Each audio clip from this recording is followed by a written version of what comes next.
Hello everybody, SSA here, aka Super Suna Arashi, your coach of the Groningen Noctowls, bringing you week 10 of the IBA Season 4 Wi-Fi League as we take on Poijz, coach of the Detroit Littens. This is the second time we're facing Poijz. This is the last 3 weeks of this league, so we're facing off against our division teams that are in the same division as us. So we're going to face off against Poijz this week.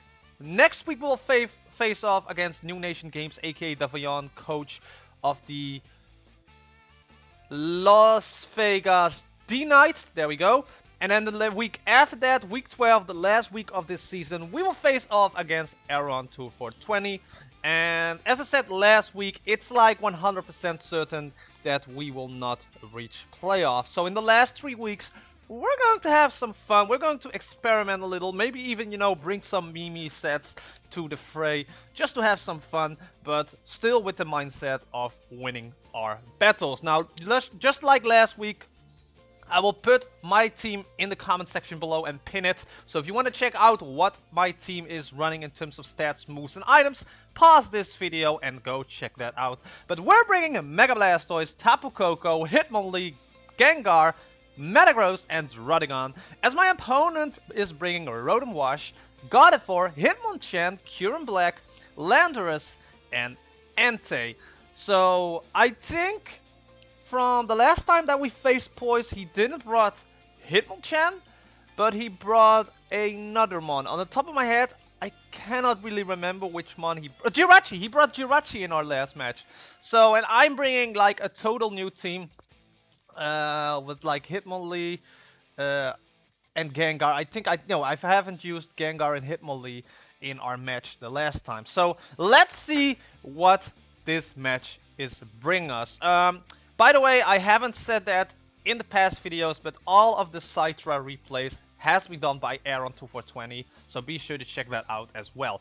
So I'm starting off with my Mega Blastoise because it was the safer option for me. And if he wants to start out with Rotom Wash, as you can see here, I can always easily switch into something else. So I did that here. I was like, I'm not gonna risk losing my Mega Blastoise just yet, so I'm gonna go into my Groningen because Groningen is the best mon that can take a hit. Now, I brought some gimmick this week on my Groningen, which you will see right here, because I brought Smackdown on my Groningen this week because of the Levitate that has Rotom Wash. So he's gonna Toxic me, that's a-okay. I'm gonna use Smackdown, that's doing like 20% damage, and now I can freely click Earthquake, and if he wants to switch out, you know, everything gets hit with this Earthquake.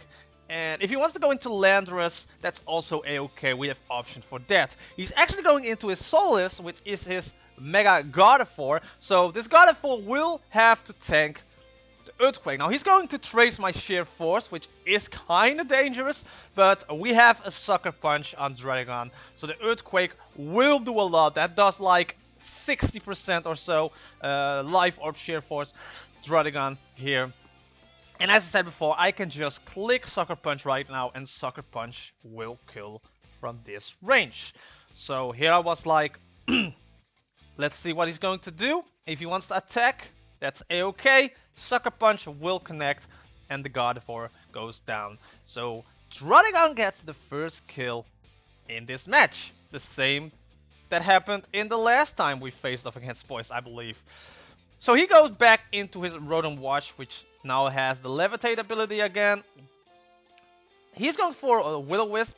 He feels... I decided to stay in. I didn't want to switch out because Dragon, you know, has done a lot already in this match. So I knew he was going to, you know, going for another Toxic, going for another Will-O-Wisp if I switch out. So I rather, you know, click Dragon Claw, do as much damage as I can possibly can against the Rotom Wash, and let Dragon down.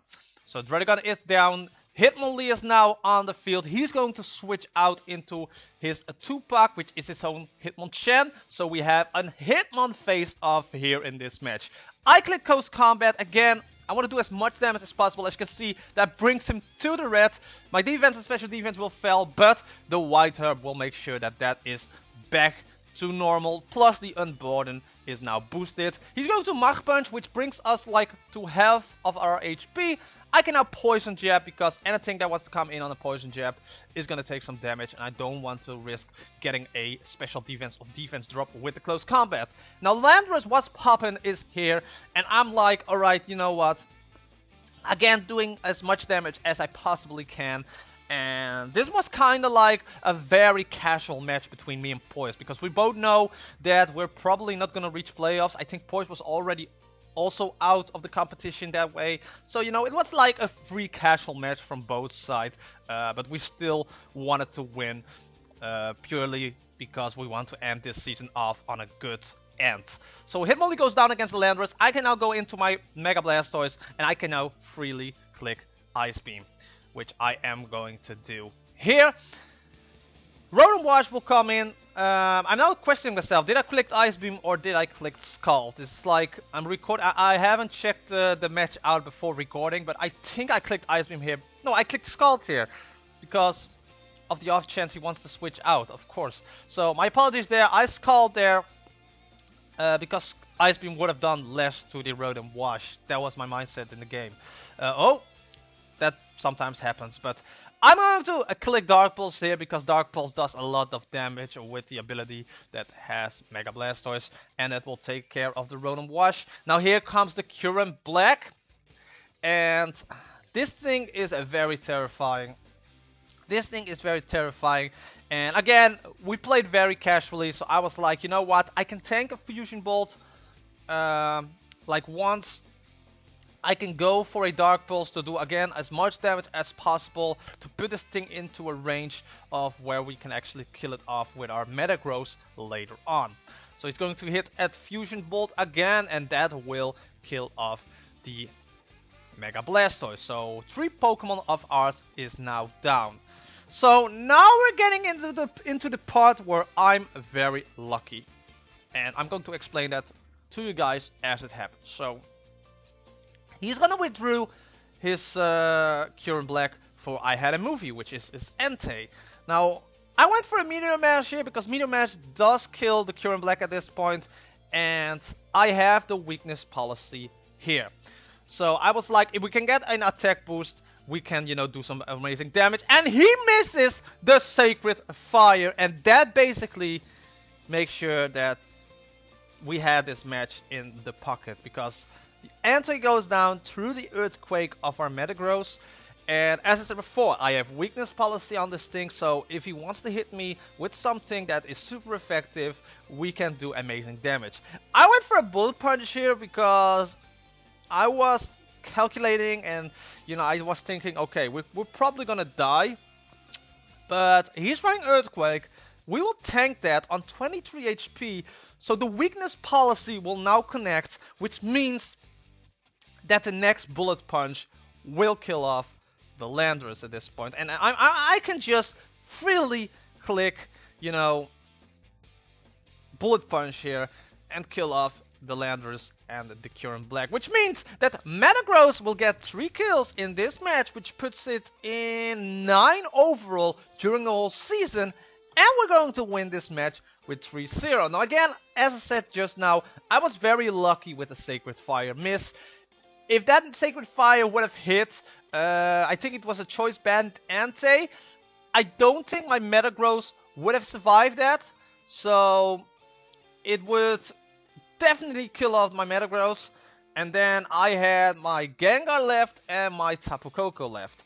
Now my Gengar is